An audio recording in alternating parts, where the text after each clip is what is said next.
अस्सलामुअलैकुम वरहमतुल्लाहि वबरकातुहू। हज़रात मोहतरम, आज हम इंशाअल्लाह अज़्ज़ व जल अपनी इस मुख्तसर सी वीडियो में नमाज की शर्तों के बारे में जानेंगे कि आखिर नमाज की शराइत आखिर क्या क्या है। हज़रात मोहतरम, हम सुबह से लेकर शाम तक 5 वक्त की नमाज पढ़ते हैं, लेकिन शराइत ऐसी हैं, चंद शराइत जो नमाज की हैं वो हमको पता ही नहीं, और अगर पता है तो साथ ही साथ उनको अदा करने का तरीका पता नहीं, और अदा भी करते हैं तो साथ ही साथ नमाज, सबसे अहम बात नमाज की आखिर क्या है, इन्हीं सब बातों के बारे में आज हम जानेंगे। वीडियो पसंद आए तो वीडियो को लाइक करें, शेयर करें, और अगर हमारे मोहम्मदी चैनल पर नए आए हों तो इसे ज़रूर सब्सक्राइब करके बेल आइकन को भी ज़रूर दबाएं ताकि इस तरह की तमाम इन्फॉर्मेटिव वीडियोस आप तक ज़रूर पहुँचे। हज़रात मोहतरम, जैसे कि आप लोगों को मालूम है कि हम इसी तरह दावत व तबलीग और दीन के काम को बराबर अंजाम दे रहे हैं। इसी मकसद के पेश नज़र हमने एक मदरसा और एक जामा मस्जिद के बाज़ाब्ता बुनियाद डाली है।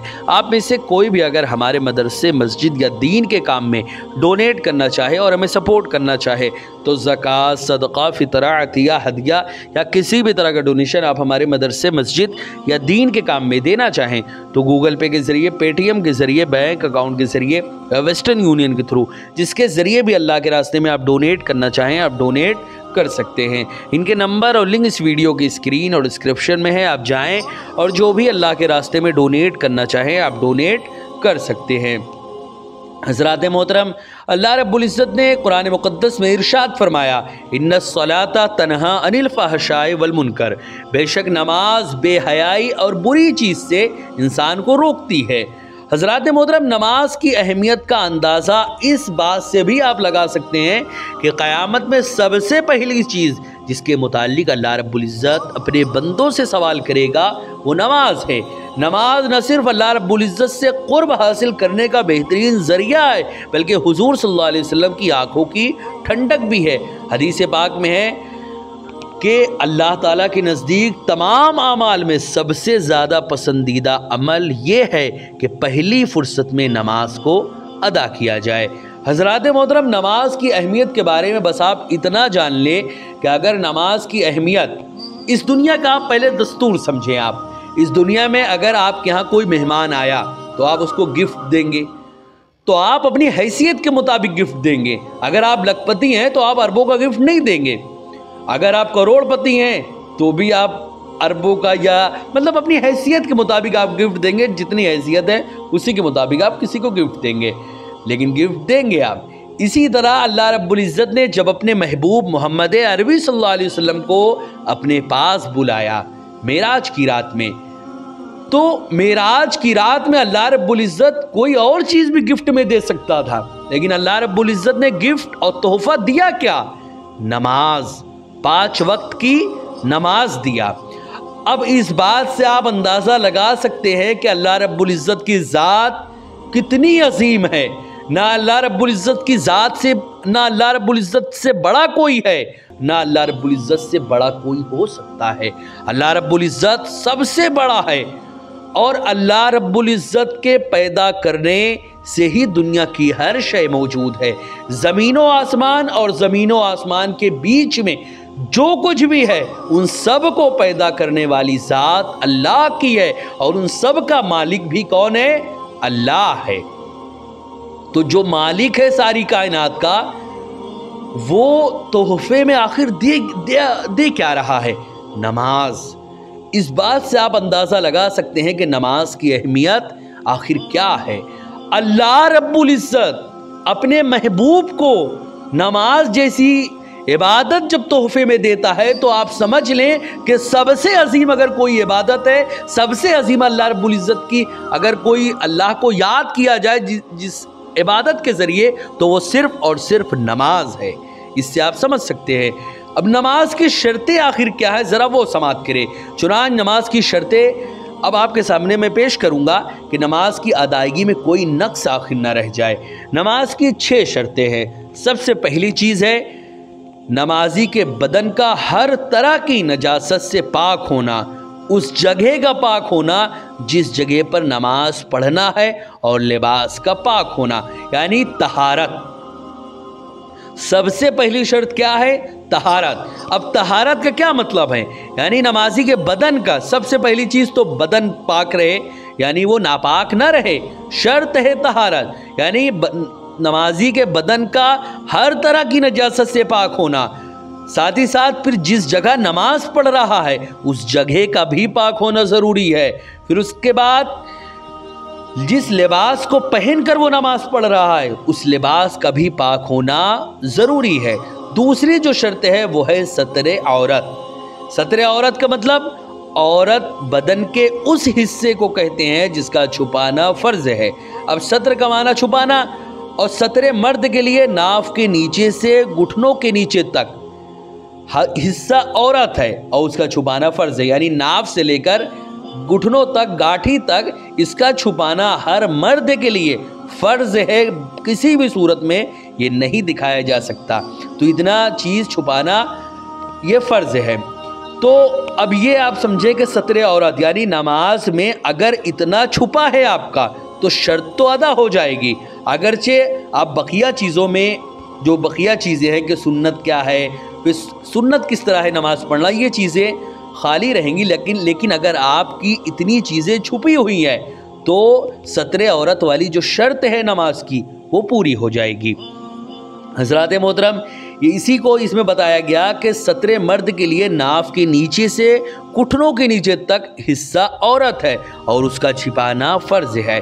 इसी तरह तीसरी जो शर्त है वो है इस्तक़बाल क़िबला, यानी नमाज में काबे की तरफ मुँह करना। इस्तक़बाल क़िबला आम है कि बेआइन ही काबा मुअज़्ज़मा की तरफ मुँह हो, जैसे मक्का मुकर्रमा वालों के लिए, या उसकी जिहत को मुँह हो, जैसे मक्का से बाहर वालों के लिए। हज़रात मोहतरम, यहाँ पर यह जहन में रखे कि इस्तक़बाल क़िबला शर्त है। अगर कोई काबा की जानिब, हिंदुस्तान, पाकिस्तान या आसपास के देशों में किसी भी देश में आप रहते हैं, अगर आप काबे की जानिब मुँह ना करके किसी और जानिब मुँह कर रहे हैं और जानबूझ कर रहे हैं, तो क़यामत तक भी अगर आप नमाज पढ़ते रहेंगे तो आपका एक सजदा भी अल्लाह की बारगाह में कबूल नहीं होगा, क्योंकि इस्तक़बाल क़िबला शर्त है। इसी तरह अगर कोई अनजाने में, यानी उसके जहन में है कि इस तरफ किबला है और उसने नमाज पढ़ लिया, फिर उसके बाद नमाज कंप्लीट होने के बाद किसी ने बताया कि भाई किबला इस तरफ था, तो फिर उस सूरत में उसको दोहराने की ज़रूरत नहीं, उसकी नमाज मुकम्मल हो गई, क्योंकि उसको पता ही नहीं था कि किस तरफ है। इसी तरह जो एक मसला है ज़रा वो समाअत करें। पहला मसला तो ये कि जो शख्स इस्तक़बाल क़िबला से आजिज़ हो, मसलन मरीज़ है, उसमें इतनी ताकत नहीं कि इधर उधर रुख बदल सके और वहाँ कोई और शख्स भी नहीं जो मुतवज्जे कर दे, तो उस सूरत में जिस रुख पर भी वो नमाज पढ़ सके पढ़ ले, दोहराना ज़रूरी नहीं है। यानी ऐसी सूरत, ऐसी सिचुएशन में जब कोई आसपास नहीं है और मरीज़ भी है कि ख़ुद से वो नहीं इधर उधर हो सकता, तो ऐसी सूरत में वो जिस तरफ मुँह करके वो नमाज पढ़ेगा उसकी नमाज हो जाएगी। इसी तरह जो एक और शर्त है वो है वक्त, यानी शरीयत में जो औकात मुकर्रर हैं उन्हीं औकात में नमाज को अदा करना। अगर फजर की नमाज फजर के वक्त पढ़ना फ़र्ज़ है, अगर आप उसको असर के वक्त पढ़ें और असर की फजर के वक्त कर दें, ज़ोहर की मगरिब के वक्त कर दें, मगरिब की इशा के वक्त कर दें, तो इस तरह अगर आप करेंगे तो शर्त जो है वो मफकूद हो जाएगा, शर्त ख़त्म हो जाएगी। और इज़ा फ़ात शर्त फ़ातल मशरूत, जब शर्त ख़त्म हो जाएगी तो मशरूत भी ख़त्म हो जाएगी, यानी नमाज भी फासिद हो जाएगी, नमाज भी बातिल हो जाएगी और नमाज भी आपकी नहीं होगी। इसी तरह नियत, यानी नियत दिल के पक्के इरादे, नियत जो है वो दिल के पक्के इरादे को कहते हैं, यानी जो नमाज फ़र्ज़, वाजिब और सुन्नत और नफल अदा कर रहा हो उसका इरादा करे कि वो कौन सी नमाज अदा कर रहा है। अब ज़बान से कहना तो ज़रूरी नहीं ना कि ज़बान से कहे, बेहतर है, मुस्तहब है कि आप ज़बान से कह ले, लेकिन अगर आप ज़बान से ना भी कहें तब भी नियत आपकी हो जाएगी। बस ये हो कि आप पढ़ क्या रहे हैं, या आपके दिल में होना चाहिए कि आप किस चीज़ की नमाज़ पढ़ रहे हैं, तो वही माना जाएगा। इसी तरह एक मसला है कि ज़बान से कह लेना ये मुस्तहब है और उसमें अरबी ज़बान की तखसीस भी नहीं, उर्दू फ़ारसी में भी आप نیت کر سکتے ہیں، اس میں ضروری نہیں کہ آپ عربی زبان میں نیت کریں تبھی آپ کی نیت مانی جائے گی۔ اسی طرح ایک مسئلہ ہے کہ مقتدی نے اگر اقتدا کی نیت کر لی کہ جو نیت امام کی وہی نیت جو ہے وہ میری ہے، وہی نماز میری، تو یہ جائز ہے۔ اب یہاں پر یہ سمجھیں آپ کہ کوئی امام نماز پڑھا رہا ہے، پیچھے مقتدی ہے، اور اس نے یہ نیت کر لی کہ جو نیت امام کی ہے وہی نماز میری، تو اس صورت میں اس کو الگ سے نیت کرنے کی کوئی ضرورت نہیں ہے۔ اسی طرح ایک شرط ہے تکبیر تحریمہ، یعنی اللہ اکبر کہنا، یہ بھی شرط ہے کہ اس کے بغیر بھی نماز نہیں ہوگی۔ اسی طرح ایک مسئلہ ہے کہ جن نمازوں میں قیام فرض ہے ان میں تکبیر تحریمہ سے قیام فرض ہے، پس اگر بیٹھ کر اللہ اکبر کہا پھر کھڑا ہو گیا تو نماز شروع ہی نہیں ہوئی۔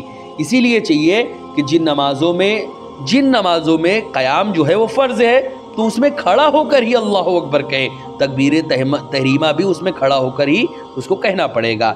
اسی طرح ایک مسئلہ ہے کہ اگر مقتدی نے امام سے پہلے تکبیر کہی تو اس کی اقتدا جو ہے، یعنی ایسی صورت میں کہ امام نے ابھی تکبیر نہیں کہی اور امام سے پہلے کسی نے یہ چیز کر لیا تو اس صورت میں اس کی اقتدا درست نہیں ہے۔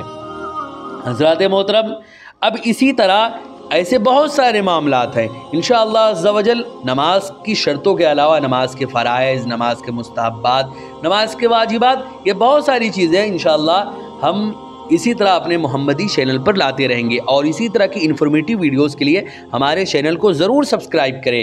حضرات محترم، نماز کی شرطیں اور نماز کی اہمیت کے بارے میں ہم بہت جلد ایک سیریز لائیں گے جس میں نماز کی اہمیت، نماز کی فرضیت اور نماز کی جو افضل یعنی جو یہ نماز ہے، عبادتیں تو بہت ساری ہیں لیکن ان عبادتوں میں نماز کی جو اہمیت ہے اللہ و رسول کی نظر میں، کہ اللہ رب العزت نے اپنے محبوب کو بطور تحفہ نماز دیا، حضور رسول اکرم صلی اللہ علیہ وسلم کی آنکھوں کی ٹھنڈک نماز ہے۔ اسی طرح بہت ساری چیزیں ہیں جو نماز کی اہمیت اور فرضیت کو درشاتی ہے۔ انشاءاللہ عز و جل بہت جلد ہم ایک سیریز لائیں گے جس میں نماز کے بارے میں مفصل طور پر ہم جانیں گے۔ ویڈیو پسند آئے تو ویڈیو کو لائک کریں، شیئر کریں، اور اگر ہمارے محمدی چینل پر نئے آئے ہوں تو اسے ضرور سبسکرائب کر کے بیل آئیکن کو بھی ضرور دبائیں تاکہ اس طرح کی تمام انفارمیٹیو ویڈیوز آپ تک ضرور پہنچے۔ آپ سے گزارش ہے کہ ہمارے چینل پر جتنی بھی ویڈیوز ہیں آپ خود بھی دیکھیں، اپنے دوستوں، احباب، رشتہ دار اور ملنے جلنے والوں کو بھی اسے ضرور شیئر کریں تاکہ ثواب جاریہ کی صورت میں قیامت تک آپ کو اس کا ثواب ملتا رہے۔ السلام علیکم ورحمۃ اللہ وبرکاتہ۔